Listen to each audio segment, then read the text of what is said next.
So I'm Naomi Metz. I am the owner and principal attorney of the law office of Naomi Metz. Is this in the right place? Can you hear me? Okay, great. As some of you may know from past introductions and from just knowing each other in the community, my firm is a full-service estate planning, trust and probate administration, and beneficiary representation firm. I am the attorney and the paralegal and the secretary and the receptionist, so if you call and the phone gets answered, it's me. I've been an attorney for a number of years, just started my own practice at the beginning of last year, and I'm very happy to say it's been a great time for me being out on my own. I love it.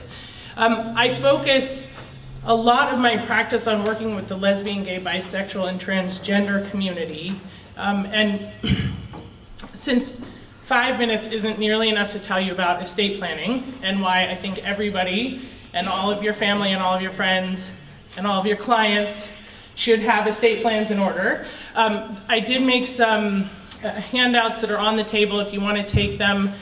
Feel free. I didn't bring enough for everybody, but so if you're interested, take one.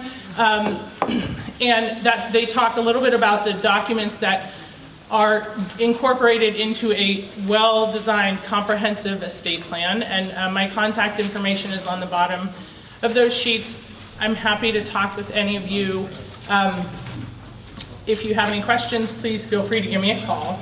But really, what I want to talk about today is, because my area of focus in a lot of ways is working with the LGBT community, and because the societal and legal landscape for the LGBT community has changed so dramatically in the last 10 years, I mean the last 40 years for sure, but really in the last 10 years,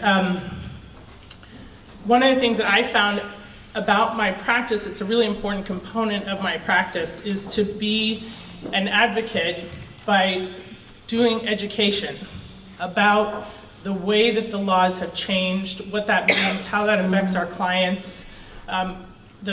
It's great that same-sex couples can get married in California now, but that does not solve all the problems. There's still a tremendous number of issues that are faced by the LGBT community.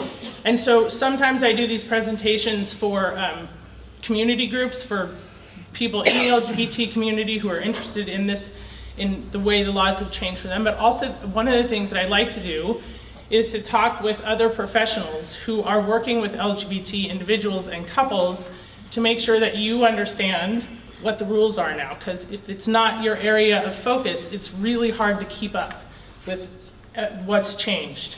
I'd like to talk for this discussion that I had, or the presentation that I do about the issues that are specific to the LGBT community, I like to call kind of cultural competency, for lack of a better description. And I want to just give you a couple of brief ideas about, or touch on a couple of brief things about the cultural competency and why we even need to be having this discussion. Because, you know, we live in Sonoma County, and so a lot of times people just assume, like, it's not a problem here in Sonoma County. But it is. Discrimination still exists in Sonoma County, certainly not as overtly or to the same extent as you might find in other counties, even in California. But it still helps just for us, if we're the professionals in the room. I feel like, this is sort of my soapbox, I feel like it's our responsibility to make sure that our clients feel comfortable talking about all of their parts of them. Because if you can imagine, so the Lawrence decision, which was the decision that came down from the Supreme Court that struck down the anti-sodomy laws, that came down in 2003.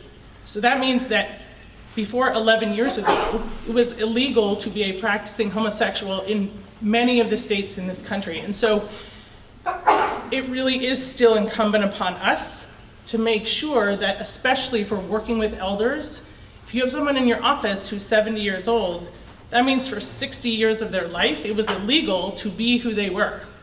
And if you just sort of keep that in mind, it can help you to sort of be willing to open the discussion with your clients, which is a really important component of this.